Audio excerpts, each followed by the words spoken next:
સુરતમાં ક્રાઇમ બ્રાન્ચનો મોટો પ્રહાર, જાહેર શૌચાલયમાંથી એમડી ડ્રગ્સનું સપ્લાય નેટવર્ક ઝડપાયું. સુરત ક્રાઇમ બ્રાન્ચ પોલીસે મેફેડ્રોન ડ્રગ્સ ઝડપી પાડ્યું. 51.40 ગ્રામ એમડી ડ્રગ્સ સાથે અરબાઝ ઉર્ફે 52 ઇસ્માઇલ શેખને ઝડપી પાડ્યો.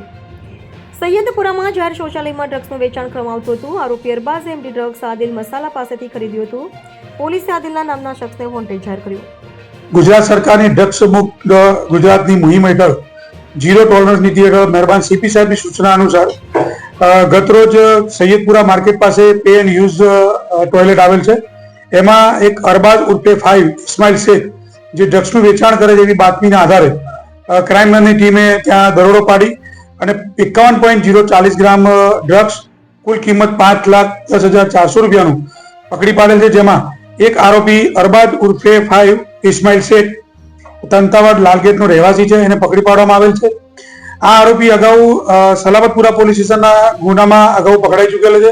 7.40 ગ્રામ એમડીના ગુનામાં એનો ગુનાહિત ઇતિહાસ છે અને આગળની તપાસ લાલગેટ પોલીસ સ્ટેશનમાં સુપ્રત કરવામાં આવેલ છે અને ત્યાં તપાસ ચાલુ છે.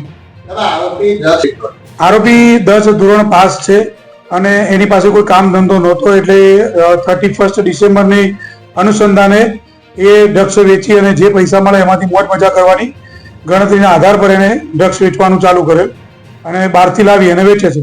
આગળ ક્યાંથી લાવે છે એની તપાસ ચાલુ છે લાલગેટ પોલીસ સ્ટેશન. સુરતમાં જે એને ગ્રાહક મળે એ વેચી અને પૈસા લેવાની વાત હતી 31 ડિસેમ્બર અનુસંધાન. ના, એવું કઈ અત્યારે એવું કઈ ધ્યાનમાં આવે નહીં.